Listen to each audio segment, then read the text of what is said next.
After the meeting with President Biden and President Xi, have you seen any indications that China has changed its ambition to control Taiwan?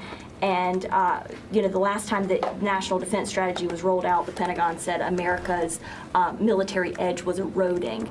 Now that this new one has rolled out, is America's military edge still eroding to China? On China, as quickly as I can say it, China is the pacing threat, as we describe it in DoD, is part of the National Defense Strategy. It was defined in the previous one, it's defined in the current one as the pacing threat. And what do we mean by that? We mean that China is the one country out there that geopolitically has the power potential to be a significant challenge to the United States. And they are. They're based on their population, their technology, their economy, and a bunch of other things.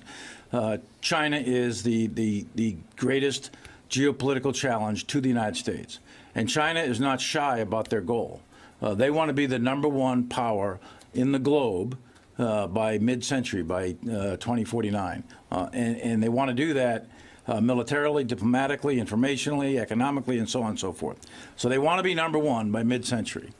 By the 2030s, mid-2030s, they had previously said they want to be #1 regionally.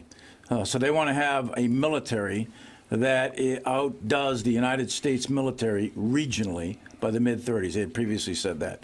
And then they advanced that goal to 2027. So they advanced that goal in, I think it was 2-party Congresses ago or 1-party Congress ago.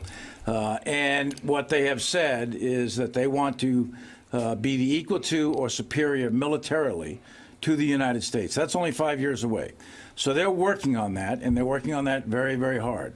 But we are not static, and we are working on it. Right now, the United States military is without question, despite whatever criticisms people have, the United States military is the most lethal warfighting machine on earth, bar none. The United States military is #1, and we intend to stay #1. And our task, militaries only have 2 tasks. We have a single purpose, really, which is to either to prepare for war or to fight a war. And we are laser focused on that. And we intend to stay #1. China is not going to be a better military than the United States military is, but they're going to try, but they're not going to get there. We will be #1 5 years from now, 10 years from now, and 50 years from now. We are not going to let China take #1.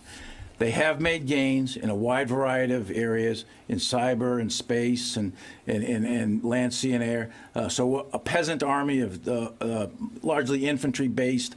When I was commissioned in 1980, that's kind of what Deng Xiaoping had when he made his reforms. So he had a very large, dismounted infantry, peasant-based army, more or less. They had some tanks, but not much. And then they got rich. They made a massive amount of money with a 10% rise overrun and dropped down to 7%. Maybe it's going to come down to 3 or 4%. But the GDP allowed them to buy a military. And they believe that it's their day in the sun. They believe it's, once again, time for the Middle Kingdom to be #1.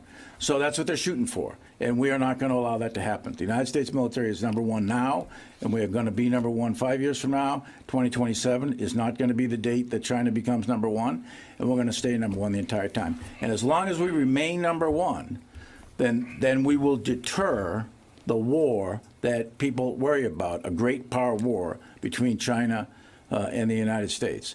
As long as we have the military capability, we have the will to use it, your adversary knows it, then you'll deter that war. But the key is to have the military capability, and we intend to stay #1. Time for one final question. We'll go to Nikkei, Ro Nakamura. Thank you very much for taking my question. To the Secretary first, President Biden and President Xi essentially agreed to maintain the open lines of the communications. Do you expect China will resume some of the military to military channels they suspended in August after Speaker Pelosi's visit to Taiwan? And are you planning to meet with your Chinese counterpart during your visit to Cambodia next week? And to the chairman, also on China, the President Xi consolidated his power in the Chinese Communist Party, and he's now surrounded by his loyal advisors. How much are you concerned that President Xi might make an ill-advised or ill-informed decision to take Taiwan by force, as President Putin did in the leading up to the invasion into Ukraine. Thank you very much. Thanks, Rio. As you've heard me say a number of times, I think it's really important for large countries with significant military capacity to talk to each other. And as I told Minister Wei when we talked, we met face to face in Singapore, that we needed to work to keep the lines of communication open. That helps with crisis management. It helps with a number of things. And so my hope is that they will open up their communications channels, at not only at my level, but at the chairman's level, and at the level where our combatant commander, Admiral Aquilino, can engage with his counterparts as well. So you're right. We will both be in Cambodia here in the near future. I don't have any announcements to make in terms of any scheduled meetings, but there is an opportunity there, and so we'll see how things play out. So I think, first of all, President Xi is, I don't know him, I've never talked to him, and he'll make decisions based on what he thinks is his national interest. But as best I can tell, he's a rational actor.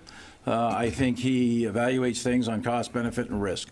And I think that he would conclude that an attack on Taiwan in the near future would be an excessive amount of risk, and it would end in a strategic really debacle for the Chinese military. And I think it would throw off their China dream of being the #1 economic and military power and so on. So would he do it?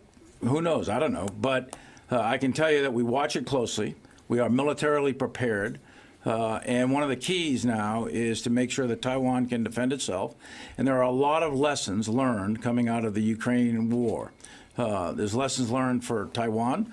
There are lessons learned that we're learning. There's lessons learned European countries learning. And there's lessons learned that President Xi and the Chinese military are learning.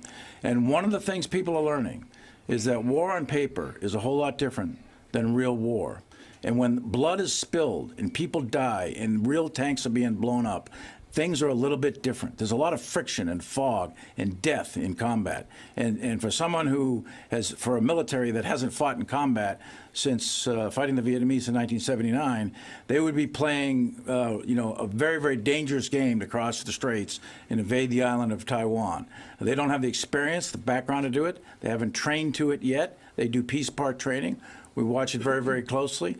How much amphibious capability they have, how much airborne capability they have. Now, they could bomb it, they could missile it, they could attack Taiwan in that sense.